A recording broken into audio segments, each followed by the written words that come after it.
Digital দুনিয়ায় আজকাল কোন জিনিসটা আমাদের চোখে পড়ছে না বলুন তো?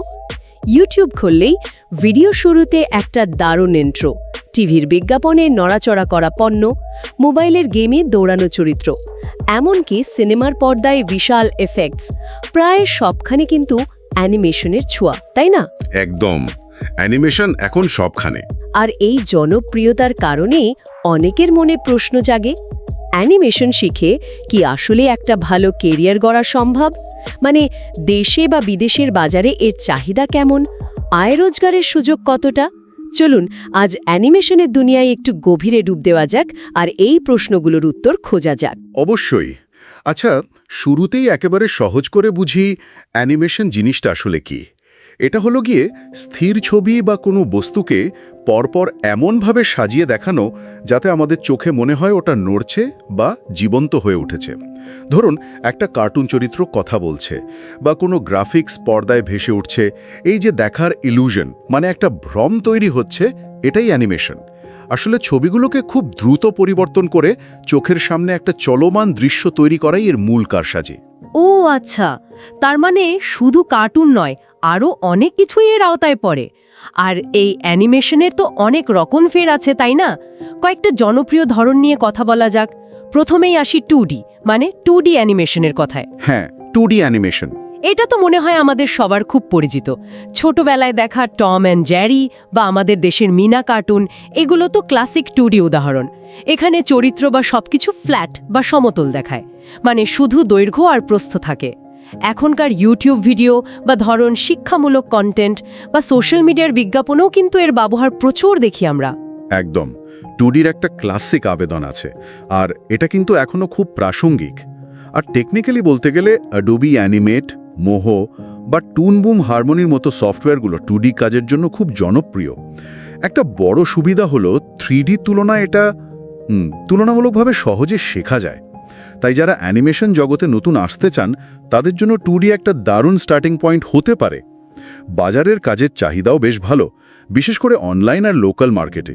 আর একটা বিষয় এখানে উল্লেখযোগ্য, যারা বাংলাদেশে বসেই একদম গোড়া থেকে, মানে একেবারে বেসিক থেকে শুরু করে প্রফেশনাল লেভেলে 2D অ্যানিমেশন শিখতে চান, তাদের জন্যও কিন্তু এখন ভালো রিসোর্স আছে। যেমন ধরুন MSB একাডেমির 2D অ্যানিমেশন কোর্সগুলো। আমি দেখেছি এগুলোর সুবিধা হলো শুধু সফটওয়্যার শেখানো নয়, বরং কিভাবে নিজে পোর্টফোলিও তৈরি করতে হবে, এমনকি ইউটিউবের জন্য কন্টেন্ট বানিয়ে সেখান থেকে আয় করার গাইডলাইনও দেওয়া থাকে। মানে শেখার পাশাপাশি আয়ের পথটাও দেখিয়ে দেওয়া হয়, যা নতুনদের জন্য খুবই জরুরি। এটা খুব দরকারি। শুধু স্কিল শিখেই তো হবে না, সেটা প্রয়োগ করে আয় করতে পারাটাও তো আসল। ঠিক। আচ্ছা, 2Dর পর স্বাভাবিকভাবেই আসে 3D, মানে 3D অ্যানিমেশন। এখানে তো ব্যাপারটা আরও গভীর, তাই না? চরিত্র বা বস্তুগুলোকে দৈর্ঘ্য, প্রস্থ এবং গভীরতা, এই তিনটি মাত্রাতেই দেখা যায়। হলিউডের অ্যাভেঞ্জার্স, পিক্সারের টয় স্টোরি বা ফ্রোজেন মুভিগুলো দেখলে এর বিশালতা আর বাস্তবতার কাছাকাছি যাওয়ার চেষ্টাটা বোঝা যায়। হ্যাঁ, 3D জগৎটা আসলেই অনেক বিস্তৃত এবং সত্যি বলতে কিছুটা জটিলও। এর ব্যবহার মূলত high quality cinema, video game, visual effects বা VFX, পণ্যের বিজ্ঞাপন, ভার্চুয়াল রিয়ালিটি বা VR অ্যাপ্লিকেশন, আর্কিটেকচারাল ডিজাইন দেখানো, মানে বাড়ির ভেতরের দৃশ্য, আর এমনকি মেডিকেল ট্রেনিং সিমুলেশনও হয়। এটা শিখতে বেশ ধৈর্য ধরতে হয়, অনেকটা ক্লাসিক্যাল সঙ্গীত শেখার মতো। শুরুতে অনেক রিয়াজ বা চর্চার প্রয়োজন। টেকনিক্যাল দিকগুলো বেশ চ্যালেঞ্জিং। বোঝা যাচ্ছে। তবে এই চ্যালেঞ্জ পার করতে পারলে এর পুরস্কারও কিন্তু তেমন। আন্তর্জাতিক বাজারে দক্ষ 3D অ্যানিমেটরদের চাহিদা এবং আয় দুটোই অনেক বেশি। সফটওয়্যারের কথা বললে ব্লেন্ডার আছে, যেটা একটা দারুণ ফ্রি এবং শক্তিশালী সফটওয়্যার। এছাড়া অটোডেস্ক মায়া, সিনেমা 4D, 3ds Max, এগুলো ইন্ডাস্ট্রিতে খুব বেশি ব্যবহৃত হয়। ফ্রিল্যান্সিং বা রিমোট জবের মাধ্যমে এই স্কিল দিয়ে খুব ভালো আয় করা সম্ভব। কিন্তু একটা প্রশ্ন, এত সময় আর শ্রম দিয়ে 3D শেখার পর নতুনদের জন্য কাজ পাওয়াটা কি শুরুতে কঠিন হয়ে যায় না? বিশেষ করে আমাদের লোকাল মার্কেটে, যেখানে হয়তো 3Dর ব্যবহার এখনও ততটা ছড়ায়নি। প্রশ্নটা খুব যৌক্তিক। দেখুন, হলিউড লেভেলের ক্যারেক্টার অ্যানিমেশন বা VFX হয়তো শুরুতে কঠিন মনে হতে পারে, সেটা ঠিক। কিন্তু 3Dর অন্য কিছু দিক আছে যেগুলোর চাহিদা লোকাল এবং ইন্টারন্যাশনাল মার্কেটে প্রচুর আর হয়তো তুলনামূলকভাবে সহজে ঢোকা যায়। যেমন পণ্যের 3D মডেলিং ও অ্যানিমেশন, যেটাকে বলে প্রোডাক্ট ভিজুয়ালাইজেশন, বা ধরুন আর্কিটেকচারাল ওয়াক থ্রু, মানে বিল্ডিংয়ের ভেতর বাহির ঘুরে দেখানোর অ্যানিমেশন, বিজ্ঞাপনের জন্য ছোট ছোট 3D এলিমেন্ট তৈরি করা। এখানে একটা মজার বিষয়গুলো অনেক সময় দেখা যায় এই বিশেষায়িত কাজগুলোতে কনসিস্টেন্ট আয় বেশি থাকে। ও আচ্ছা, তার মানে শুধু সিনেমার চরিত্র অ্যানিমেশনই 3D নয়। একদমই না। আর কমার্শিয়াল কাজের ক্ষেত্রে, মানে বিজ্ঞাপনের জন্য অ্যাডোবি আফটার এফেক্টসের ভেতরে 3D এলিমেন্ট ব্যবহার করার কিছু কৌশল জানা খুব জরুরি। যেমন 3D কম্পোজিশন সেটআপ করা, ক্যামেরা মুভমেন্ট ঠিক করা, লাইটিং দিয়ে একটা মুড তৈরি করা। এই স্কিলগুলো আন্তর্জাতিক মানের কাজ ডেলিভারি দেওয়ার জন্য অপরিহার্য। যারা এই দিকে ফোকাস করতে চান তাদের জন্য কিন্তু বিশেষায়িত কোর্সও আছে, যেমন MSB একাডেমির professional 3D commercial video creation in after effects. আমার জানা মতে এখানে শেখানো হয় কিভাবে এই টুলসগুলো ব্যবহার করে এমন কিছু তৈরি করা যায় যা ফ্রিল্যান্স মার্কেটে ক্লায়েন্টরা পয়সা দিয়ে কিনতে আগ্রহী হবে, মানে একদম প্র্যাকটিক্যাল অ্যাপ্রোচ। দারুণ একটা দিক তুলে ধরলেন। তার মানে 3D শিখেও বিজ্ঞাপনের মতো জায়গায় ভালো করা সম্ভব। এবার আসা যাক আরেকটা খুবই জনপ্রিয় এবং ডিমান্ডিং ফিল্ডে, মোশন গ্রাফিক্স। এখানে কিন্তু মূল ফোকাসটা চরিত্র বা দীর্ঘ গল্প বলার চেয়ে টেক্সট, আইকন, লোগো বা বিভিন্ন গ্রাফিক ডিজাইনকে অ্যানিমেট করার উপর থাকে, তাই না? লক্ষ্য থাকে কোনো তথ্য বা মেসেজকে আকর্ষণীয় আর সহজবোধ্য করে উপস্থাপন করা। ইউটিউব ভিডিওর ইন্ট্রো, আউট্রো, বিভিন্ন অ্যাপ বা ওয়েবসাইটের প্রোমো ভিডিও, সোশ্যাল মিডিয়ার ছোট ছোট বিজ্ঞাপন, ইনফোগ্রাফিক ভিডিও, কর্পোরেট প্রেজেন্টেশন, কোথায় নেই এর ব্যবহার? ঠিক তাই, মোশন গ্রাফিক্সের মূল শক্তি হল কমিউনিকেশন। জটিল তথ্যকে ভিজুয়ালি আকর্ষণীয় করে তোলার জন্য এর জুড়ি নেই। আর এই কাজের জন্য ইন্ডাস্ট্রির রাজা বলা যায় অ্যাডোবি আফটার ইফেক্টসকে। শুধু ফিচার সমৃদ্ধ বলেই নয়, অ্যাডোবি ফটোশপ আর ইলাস্ট্রেটরের সাথে এর অসাধারণ ইন্টিগ্রেশন একে ডিজাইনার এবং অ্যানিমেটরদের কাজের ফ্লোয়ের কেন্দ্রবিন্দুতে পরিণত করেছে। যদিও কেউ কেউ প্রিমিয়ার প্রো বা ডাভিঞ্চি রিজলভ দিয়েও কিছু কাজ করেন বা ক্যানভা অ্যানিমেশন দিয়ে সাধারণ কিছু বানান, কিন্তু প্রফেশনাল কাজের জন্য আফটার এফেক্টস প্রায় অপরিহার্য হয়ে গেছে। আফটার এফেক্টস ছাড়া উপায় নেই মনে হচ্ছে। অনেকটাই তাই। আর একটা ভালো খবর হলো 2D বা 3D ক্যারেক্টার অ্যানিমেশনের তুলনায় মোশন গ্রাফিক্স তুলনামূলকভাবে দ্রুত শেখা যায় এবং ফ্রিল্যান্স মার্কেটপ্লেসগুলোতে যেমন ফাইবার বা আপওয়ার্কে এর কাজের চাহিদা সব সময় তুঙ্গে থাকে। ভালো মানের এক্সপ্লেনার ভিডিও বা লোগো অ্যানিমেশনের জন্য ক্লায়েন্টরা ভালো পেমেন্ট করতেও রাজি থাকে। তার মানে আফটার এফেক্টসের ক্ষমতা পুরোপুরি ব্যবহার করতে পারলে কাজের অভাব হওয়ার কথা নয়। আর যারা এই শক্তিশালী সফটওয়্যারটা একেবারে ভেতর থেকে বুঝতে চান, বাংলায় সহজভাবে শিখতে চান, তাদের জন্য কিন্তু দারুণ রিসোর্স আছে। যেমন ওই যে MSB একাডেমির after effects CC master class in Bangla from zero to hero কোর্সটার কথা বলছিলাম। এটা নতুনদের জন্য খুব ভালো হতে পারে, কারণ এখানে একেবারে বেসিক ইন্টারফেস পরিচিতি থেকে শুরু করে কি ফ্রেমিং, মাস্কিং, ট্র্যাকিং, বিভিন্ন এফেক্টস, এমনকি বেশ কিছু প্রফেশনাল প্রজেক্ট একদম হাতে কলমে করে দেখানো হয়। যারা ভাবছেন মোশন গ্রাফিক্সকে সিরিয়াসলি নেবেন, তাদের জন্য এটা একটা শক্ত ভিত্তি তৈরি করে দিতে পারে। হ্যাঁ, একটা ভালো ফাউন্ডেশন খুব জরুরি। ঠিক। আচ্ছা, লিস্টে আরেকটা মজার স্টাইল বাকি আছে, হোয়াইট বোর্ড অ্যানিমেশন। এটা আমরা অনেকেই দেখেছি, মনে হয় যেন একটা সাদা বোর্ডের ওপর একটা হাত ছবি আঁকছে বা কিছু লিখছে, আর সাথে ভয়েস ওভার দিয়ে কোনো গল্প বা বিষয় বোঝানো হচ্ছে। দেখতে বেশ লাগে। হ্যাঁ, এটা খুবই এনগেজিং একটা স্টাইল। এর সাইকোলজিক্যাল কারণও আছে। মানুষ যখন দেখে কিছু একটা চোখের সামনে তৈরি হচ্ছে, তখন সেটার প্রতি মনোযোগ ধরে রাখা সহজ হয়। এই কারণেই শিক্ষামূলক কন্টেন্ট, কোনো প্রোডাক্ট বা সার্ভিস কিভাবে কাজ করে তা বোঝানোর জন্য এক্সপ্লেনার ভিডিও, মার্কেটিং ক্যাম্পেইন বা কোম্পানির ইন্টারনাল ট্রেনিং ভিডিওতে এর প্রচুর ব্যবহার হয়। ভিডিও স্ক্রাইব, ডুডলি, ভায়ন্ডের মতো কিছু ডেডিকেটেড সফটওয়্যার আছে যেগুলো ব্যবহার করে তুলনামূলকভাবে সহজেই এই ধরনের অ্যানিমেশন বানানো যায়। তার মানে এটা শেখার সহজ। হ্যাঁ, তুলনামূলকভাবে সহজ। নতুনদের জন্য এটা শেখা বেশ সহজ এবং ফাইবার বা আপওয়ার্কের মতো মার্কেটপ্লেসে প্রায়ই ছোট ছোট হোয়াইট বোর্ড এক্সপ্লেনার ভিডিও বানানোর কাজ পাওয়া যায়। তাই বলা যায় যারা দ্রুত কোনো একটা স্কিল শিখে ফ্রিল্যান্সিং থেকে আয় শুরু করতে চান তাদের জন্য এটা একটা ভালো অপশন হতে পারে। অল্প সময়ই কাজে নামা যায়। বাহ, দারুণ তো। আমরা তো অ্যানিমেশনের বিভিন্ন ধরন নিয়ে কথা বললাম। এবার একটু ফোকাস করা যাক যারা এই কাজগুলো করেন, অর্থাৎ অ্যানিমেটরদের উপর। অ্যানিমেটর আসলে কারা, আর তাদের কাজের পরিধিটা ঠিক কতটুকু? সহজভাবে বললে অ্যানিমেটর হলেন সেই শিল্পী বা ক্রিয়েটিভ মানুষটা যিনি স্থির ছবি, মডেল বা গ্রাফিক্সকে নড়াচড়া করিয়ে মুভমেন্ট দিয়ে জীবন্ত করে তোলেন। তারা আইডিয়া, গল্প বা তথ্যকে ভিজুয়ালি আকর্ষণীয় এবং বোধগম্য করে মানুষের সামনে তুলে ধরেন। বিষয়টা কিন্তু শুধু কার্টুন বা মুভি বানানোর মধ্যে সীমাবদ্ধ নেই, যেমনটা আপনি বলছিলেন। অ্যানিমেটররা আজকাল ভিডিও গেম ইন্ডাস্ট্রিতে কাজ করছেন, বিজ্ঞাপনী সংস্থাগুলোতে কাজ করছেন, ই-লার্নিং কন্টেন্ট তৈরি করছেন, বিভিন্ন অ্যাপ বা ওয়েবসাইটের জন্য ইউজার ইন্টারফেস ইউআই অ্যানিমেশন করছেন, প্রোডাক্ট ডেমো বানাচ্ছেন। কাজের ক্ষেত্র অনেক বিস্তৃত। তাদের কাজের প্রক্রিয়ার মধ্যে সাধারণত থাকে আইডিয়া বা স্ক্রিপ্ট বোঝা, সে অনুযায়ী স্টোরিবোর্ড বা ভিজুয়াল প্ল্যান তৈরি করা, ক্যারেক্টার বা গ্রাফিক্স ডিজাইন করা, কখনো নিজেরা করেন, কখনো ডিজাইনারদের সাথে মিলে করেন, মূল অ্যানিমেশন বা মুভমেন্ট তৈরি করা, যেটা খুবই সময় সাপেক্ষ অংশ। এরপর প্রয়োজন অনুযায়ী সাউন্ড এফেক্টস বা মিউজিক যোগ করা এবং সবশেষে ফাইনাল আউটপুট বা ভিডিও রেন্ডার করা। বেশ লম্বা একটা প্রসেস। তার মানে এই কাজটা শুধু সফটওয়্যার জানা থাকলেই হয় না, একজন ভালো অ্যানিমেটর হওয়ার জন্য আরও বেশ কিছু গুণ বা দক্ষতার প্রয়োজন। কি কি সেগুলো? একদমই তাই। সফটওয়্যার স্কিল তো একটা টুল মাত্র। আসল খেলাটা হয় ক্রিয়েটিভিটি আর কিছু কোর প্রিন্সিপাল নিয়ে। একজন দক্ষ অ্যানিমেটর হতে হলে কিছু জিনিস অপরিহার্য।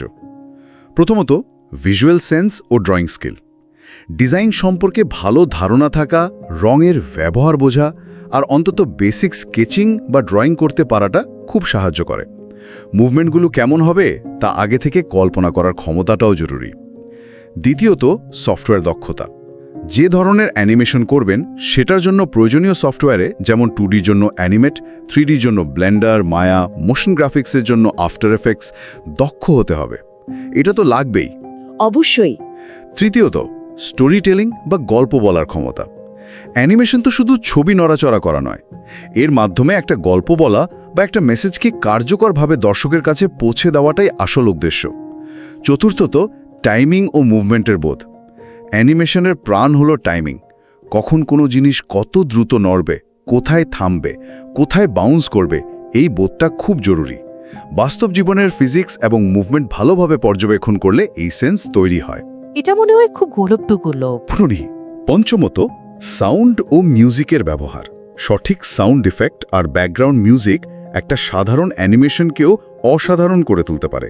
তাই বেসিক সাউন্ড ডিজাইন আর সিঙ্ক করার জ্ঞান থাকা ভালো। ষষ্ঠত, সমস্যা সমাধান ও ধৈর্য। এটা একটা সময় সাপেক্ষ কাজ। ঘন্টার পর ঘন্টা রেন্ডারিংয়ের জন্য অপেক্ষা করা, টেকনিক্যাল গ্লিচ বা সমস্যা সমাধান করা, এগুলোর জন্য প্রচুর ধৈর্য আর সমস্যা সমাধানের মানসিকতা লাগে। এটা অনেকটা ম্যারাথন দৌড়, স্প্রিন্ট নয়। হ্যাঁ, ধৈর্যটা খুব দরকার। এবং সপ্তম, টিমওয়ার্ক ও কমিউনিকেশন। বিশেষ করে বড় প্রজেক্টে কাজ করতে হলে ডিজাইনার, সাউন্ড ইঞ্জিনিয়ার, পরিচালক বা ক্লায়েন্টের সাথে মিলে কাজ করতে হয়। তাই ভালো কমিউনিকেশন স্কিল আর টিম প্লেয়ার হওয়াটাও জরুরি। এর স্কিল সেটের তালিকাটা বেশ লম্বা, কিন্তু খুবই যৌক্তিক। এবার সেই $1,000,000 প্রশ্নটায় আসি। এই সব দক্ষতা অর্জন করার পর আয়ের সম্ভাবনা কেমন? প্রথমে আমাদের দেশের বাজারের দিকে তাকাই। বাংলাদেশের প্রেক্ষাপট। এখানে অ্যানিমেশন ইন্ডাস্ট্রি এখনও হয়তো আমেরিকা বা ইউরোপের মতো বিশাল নয়, কিন্তু এটা খুবই দ্রুত গতিতে বাড়ছে। টিভি চ্যানেল, বিজ্ঞাপনী সংস্থা, digital marketing agency, software company UI/UX অ্যানিমেশনের জন্য, online education platform, YouTube content creator এবং কিছু গেম ডেভেলপমেন্ট স্টুডিওতে অ্যানিমেটরদের চাহিদা তৈরি হচ্ছে এবং বাড়ছে। গ্লাসডোর বা এই ধরনের সাইটের কিছু গড় হিসাব যদি দেখি, একজন এন্ট্রি বা মিড লেভেলের 2D বা মোশন গ্রাফিক্স অ্যানিমেটের চাকরিতে মাসে হয়তো 20,000 থেকে 40,000 টাকার মতো আয় করতে পারেন। অবশ্যই অভিজ্ঞতা আর পোর্টফোলিওর মান বাড়ার সাথে সাথে এটা বাড়ে। শুরুতে হয়তো গড় বেতন 22-25 হাজারের আশেপাশে থাকতে পারে। কিন্তু যারা 3D নিয়ে কাজ করেন তাদের ক্ষেত্রে অঙ্কটা নিশ্চয়ই ভিন্ন, মানে যেহেতু শিখতে বেশি কষ্ট। হ্যাঁ, সাধারণত 3D অ্যানিমেটরদের আয় তুলনামূলকভাবে বেশি হয়, কারণ এর জন্য যে স্কিলসেট দরকার সেটা অর্জন করা বেশি কঠিন এবং সময় সাপেক্ষ। চাকরিতে শুরুতে হয়তো 25-30 হাজার দিয়ে শুরু হতে পারে, কিন্তু যারা অভিজ্ঞ এবং ভালো মানের কাজ দেখাতে পারেন তারা লোকাল মার্কেটেও 50-60 হাজার বা তার বেশি আয় করতে পারেন। আর যারা আন্তর্জাতিক মার্কেট বা ফ্রিল্যান্সিং প্ল্যাটফর্মে নিজেদের জায়গা করে নিতে পারেন তারা বাংলাদেশ থেকে মাসে 1 লাখ, 2 লাখ বা তারও বেশি আয় করছেন, এমন উদাহরণ কিন্তু এখন আর কম নয়। মূল বিষয়টা হলো আপনার পোর্টফোলিও কতটা শক্তিশালী আর আপনি ক্লায়েন্টকে কতটা ভ্যালু দিতে পারছেন। আপনার কাজের কোয়ালিটি আসল। তার মানে লোকাল মার্কেটেও ভালো সুযোগ আছে যদি স্কিল থাকে। আচ্ছা, আর আন্তর্জাতিক বাজারের ছবিটা যদি একটু তুলে ধরেন, সেখানে সুযোগ কেমন? আন্তর্জাতিক বাজারে সুযোগ এবং আয় দুটোই অনেক বেশি। আমেরিকা, কানাডা, ইউকে, অস্ট্রেলিয়া এই দেশগুলোতে একজন দক্ষ অ্যানিমেটরের গড় বার্ষিক বেতন $50,000 থেকে $90,000 বা তারও বেশি হওয়াটা বেশ কমন। ডলারে? হ্যাঁ, ডলারে।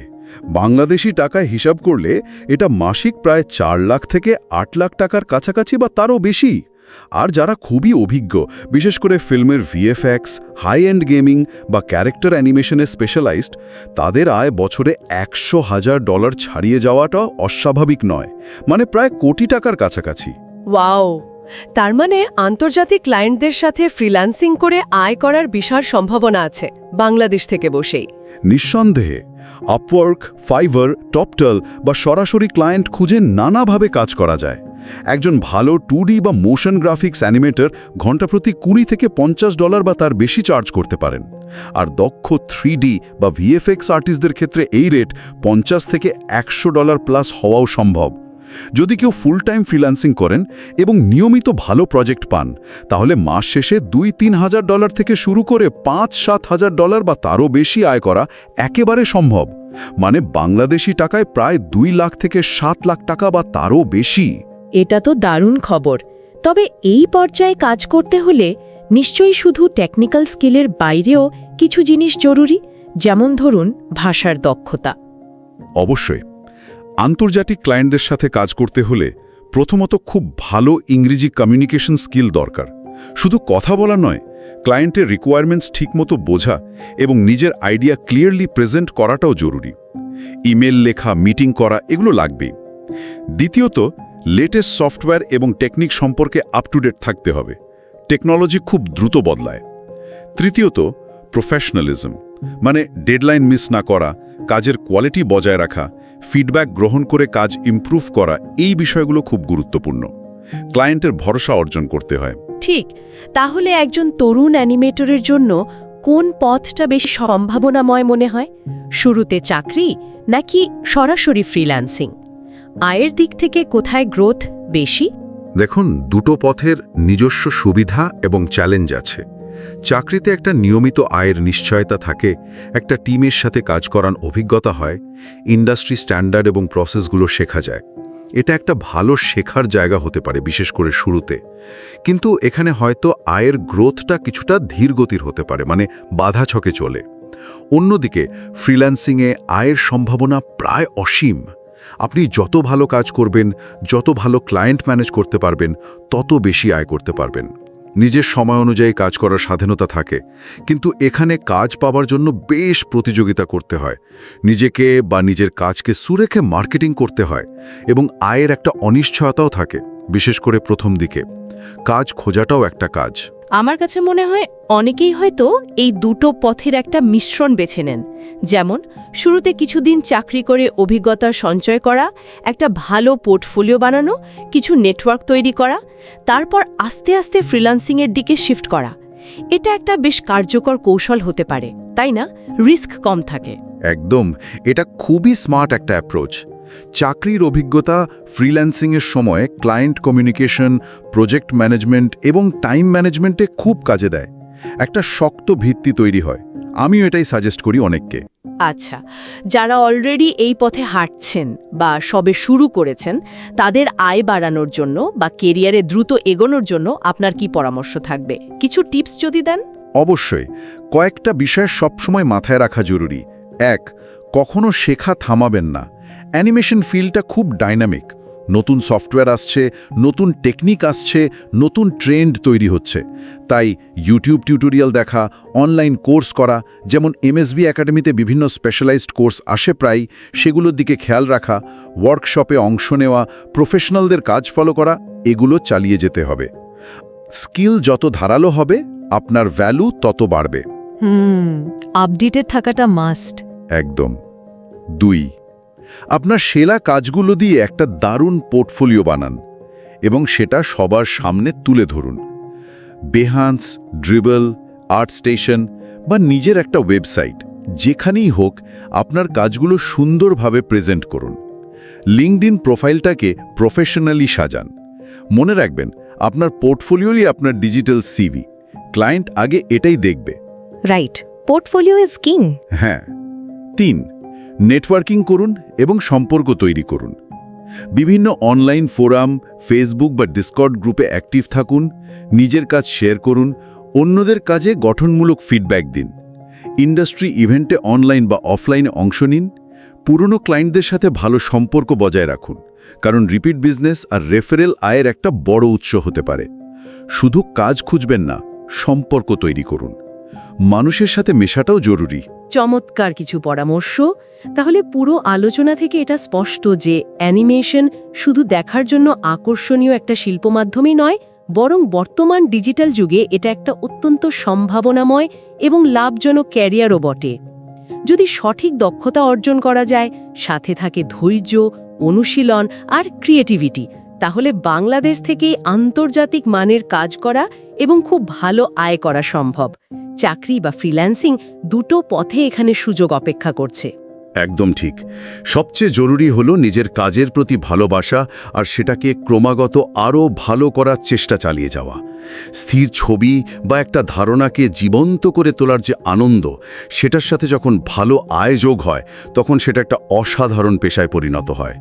সঠিক প্রশিক্ষণ আর ডেডিকেশন থাকলে অ্যানিমেশন আপনাকে শুধু আর্থিক সচ্ছলতাই দেবে না, বরং নিজের ক্রিয়েটিভিটিকে বিশ্ব মঞ্চে তুলে ধরার সুযোগও করে দিতে পারে। কারিগরি দক্ষতা, সফটওয়্যার জ্ঞান, আয়ের সম্ভাবনা, এই সব কিছুর বাইরে একটা প্রশ্ন মনে জাগে।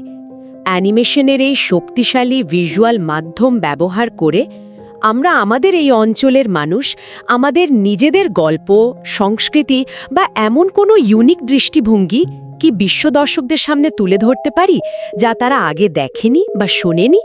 কোনো না বলা কথাগুলো পর্দায় জীবন্ত হয়ে ওঠার অপেক্ষায় আছে, এটা নিয়েও কিন্তু ভাবা যেতে পারে।